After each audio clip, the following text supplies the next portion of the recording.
MLC కవిత గారి పైన మాట్లాడినటువంటి మాటలను నిజంగా కూడా సభ్య సమాజం సిగ్గుపడే విధంగా మాట్లాడిండు తీన్మార్ మల్లన్న.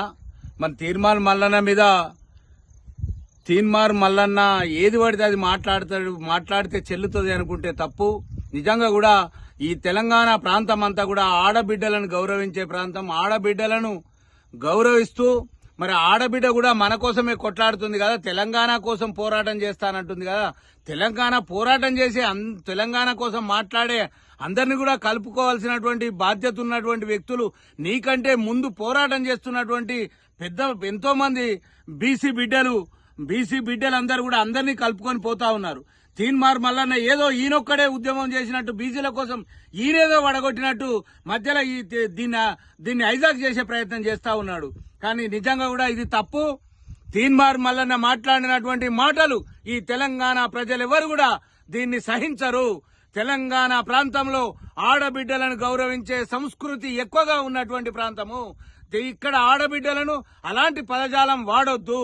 అలాంటి పదజాలం వాడినటువంటి తీన్మార్ మల్లన్న ఇటువంటి వాటికి క్షమాపణ చెప్పాల్సినటువంటి అవసరం ఉంది.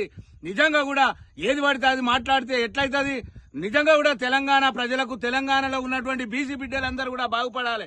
బీసీ బిడ్డలందరికీ న్యాయం జరగాలంటే ఎవరైతే బీసీల కోసం మాట్లాడుతుర్రో, బీసీల కోసం కొట్లాడుతుర్రో, బీసీల గురించి మాట్లాడే అన్ని పార్టీల వాళ్ళను, అన్ని వర్గాల వాళ్ళను కలుపుకొని పోతేనే కదా.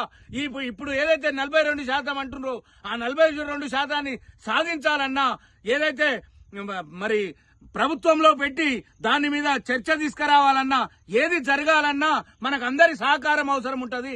మరి అందరి సహకారం అవసరం ఉన్నప్పుడు ఇలా ఆడబిడ్డల మీద ఏది పడితే అది మాట్లాడి, నీ ఒక్కరి వ్యక్తిగత మాటలు మాట్లాడి ఈరోజు తెలంగాణ సమాజాన్ని, తెలంగాణలో ఉన్న బీసీ బిడ్డలకు రుద్దొద్దని చెప్పి ఈ తీన్మార్ మల్లన్నను హెచ్చరిస్తా ఉన్నాం. తీన్మార్ మల్లన్న మాట్లాడిన మాటలను వెనక్కి తీసుకోవాలి.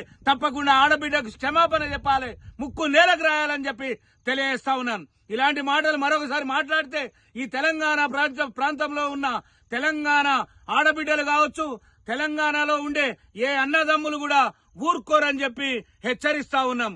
జై తెలంగాణ.